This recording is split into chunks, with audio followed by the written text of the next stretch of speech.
উত্তর দিনাজপুর জেলার ইসলামপুর শহরের ব্লকপাড়া নিরঞ্জন ঘাট সংস্কার কাজকে ঘিরে অনিয়মের অভিযোগ তুললেন স্থানীয় বিজেপি নেতৃত্ব ও বাসিন্দাদের একাংশ।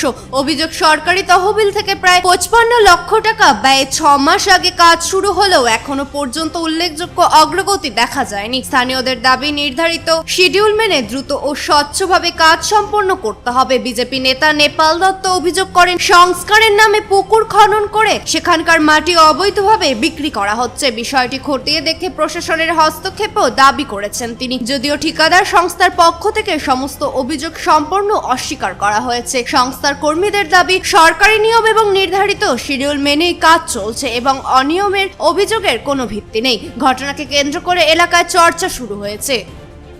কেন কাজ আটকালেন আপনারা? আমরা কাজ আটকাতে আসিনি, আমরা শিডিউল দেখতে আসছি। এই যে পুকুরটা, এই পুকুরে সারা বছর আমাদের ইসলামপুরের হিন্দুরা দুর্গা পূজার সময় প্রতিমা বিসর্জন করে। ছট পূজা এখানেই হয়, ইসলামপুরের সবচেয়ে বড় ছট পূজা। তো এখানে পুকুরের খনন কার্য চলছে। খননের যে মাটিগুলো কোথায় গেল, হাজার হাজার টলি মাটি, আমরা বলতে পারবো না। অল্প কিছু মাটি এখানে পড়া আছে আর বাকি মাটি হাওয়া। এবার হচ্ছে এখানে ওরা ওই 8 mm 10 mm রড দিয়ে কোন সিঁড়ি বানাচ্ছে। তো আমরা কন্ট্রাক্টরের কাছে জানতে চেয়েছি যে আমরা এখানে কাটমানি নিতে আসিনি, যেটা শিডিউলে আছে সেই শিডিউল মোতাবেক এখানে কাজ হবে, তার বাইরে কোনো কাজ হবে না। আর আপনি যাদেরকে যেই আমলে কাটমানি দিয়েছেন ওটা আপনি বুঝে নেন, কিন্তু আমাদের সঠিক কাজটা বুঝিয়ে দিতে হবে। এই কাজটা কতদিন আগে শুরু হয়েছিল?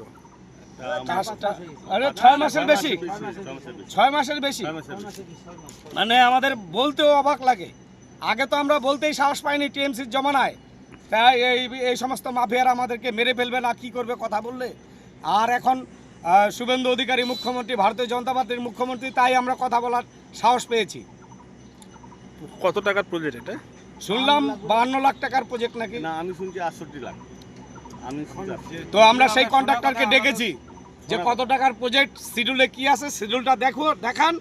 আমরা জনগণ এটাই জানতে চাই যে শিডিউল মোতাবেক কাজ হবে এখানে। মানে এই যে ঘাট যেটা রয়েছে, যেখানে ছট পূজা হয়, বিসর্জনও হয়, তো বললাম এই ঘাটটা মানে কিভাবে তৈরি করার নিয়ম ছিল বা কি? এই ঘাটটাকে মানুষ যাতে বিপদগ্রস্ত না হয় এবং পুরো পুকুরটার চারিদিকেই যেন ছট পূজা মানুষ সঠিকভাবে করতে পারে, দুর্গাপূজা প্রতিমা যেন বিসর্জন দেওয়ার সময় কোনো অসুবিধার সম্মুখীন না হয়, হাত পা না ভাঙে। এখন যা পরিস্থিতি আছে এর মধ্যে উপর থেকে প্রতিমা ফেলে দেওয়া ছাড়া নিচে নামার আর কোনো মানে ব্যবস্থা নাই। তো মানে কি সিঁড়ি টাইপের হবে না? সিঁড়ি দুই সাইডে যতটুকু হচ্ছে তা দিয়ে কি আর প্রতিমা বিসর্জন সম্ভব? আর ছট পূজা করাও কি সম্ভব? এটাই আমরা বলতে আসছি। আমরা যতক্ষণ পর্যন্ত শিডিউল না দেখব গ্রামবাসীরা হচ্ছে এই কাজটা করতে দিব না। কি নাম আপনার? আমার নাম নেপাল দত্ত। কি দায়িত্ব আছে? কি দায়িত্ব আছে? আমি ভারতীয় জনতা পার্টির ইসলামপুর টাউন ওবিসি মোর্চার প্রেসিডেন্ট। এখানে যে কাজ হচ্ছে, ঘাটের যে রক্ষণাবেক্ষণের কাজ, সেটা এখানকার যারা নেতৃত্ব রয়েছে, গ্রামবাসী রয়েছে, তারা বলতেছে যে এখানকার যে কাজ হচ্ছে সেটা নিম্নমানের কাজ হচ্ছে, ধীর গতিতে কাজ হচ্ছে। এমনকি রাতের অন্ধকারে হোক বা যেখানে হোক, বা এখানকার যে মাটিটা যেটা ছিল সেই মাটিটা নাকি অসাধুভাবে বিক্রি করে দেওয়া হয়েছে। কি বলবেন আপনি? তো এটা ঠিক নয়। মাটি মিউনিসিপ্যালিটি যেখানে যেখানে ফেলতে বলেছি আমরা সেখানে সেখানে ফেলেছি, স্কুলে ফেলেছি, ক্লাবে ফেলেছি, আর বলছি ভাইস চেয়ারম্যান যেখানে যেখানে ফেলতে বলেছি ফেলেছি। আর আমরা কোথাও বাড়ি মাটি নিয়ে আসি, আমরা এই চৌদিকটাই ফেলেছি চারটে। যদি রাত্রিবেলা কেউ নিয়ে গেছে তাকে, তাহলে আমরা বলতে পারবো না, কেন আমার লোক থাকে না কেউ এখানে। বলছে শিডিউল মেনে কাজ হচ্ছে না। শিডিউল আপনি দেখে নিন কালকে, শিডিউল কালকে দেখে নিন। কি আছে শিডিউলে?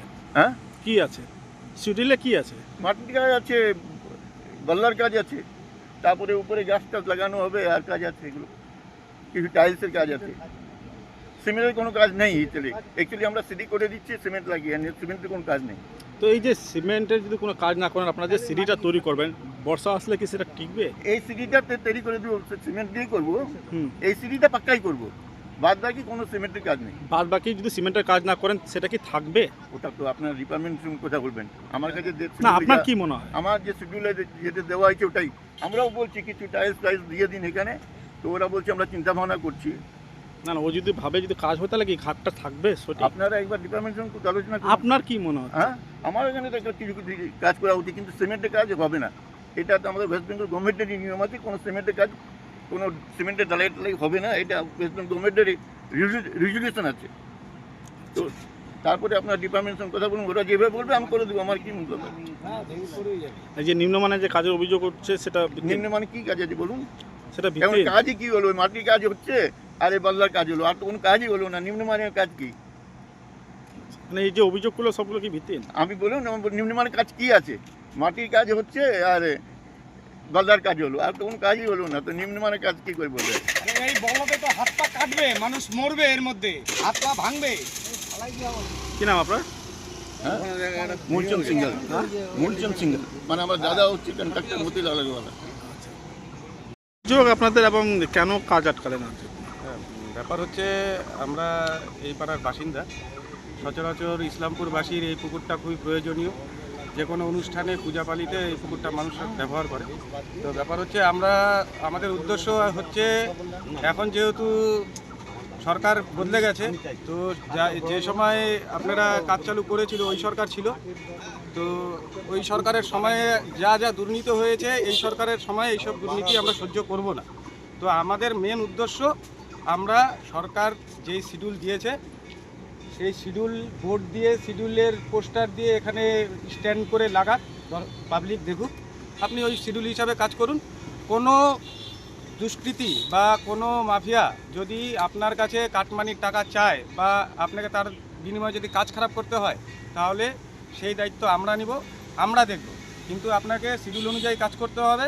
আর এখানে পুকুর কাটার সময় হাজার হাজার টলি মাটি অনেক অবৈধভাবে এদিক ওদিক বিক্রি হয়েছে। আমাদের কাছে খবর আছে, ইভেন কি এমন খবর আছে যেখানে আশেপাশে কিছু প্রভাবশালী নেতারা কিছু টাকা ওই ঠিকাদারের কাছ থেকে নিয়েছে। তো ব্যাপার হচ্ছে আমরা চাই যে সমাজের 10 জনের যেহেতু একটা কাজ, গোটা ইসলামপুরবাসীর কাজ, তো বিনা কাটমানি ছাড়া ঠিকাদার সম্পূর্ণ সুষ্ঠুভাবে এবং যা শিডিউলে আছে, যা ওনার সরকারের সাথে যা ওনার চুক্তি হয়েছে, যে হিসাবে কাজ করতে বলেছে, আমরা চাই ঠিকাদার যেন ওই হিসাবে কাজ করে। আমাদের উদ্দেশ্য এটাই। আমাদের উদ্দেশ্য এটা না যে ওনাকে কাজে আমরা বাধা দিতে এসেছি।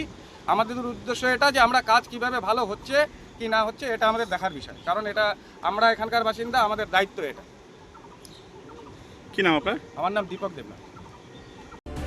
ইসলামপুর থেকে দেবব্রত চক্রবর্তীর রিপোর্ট, কুলিক নিউজ।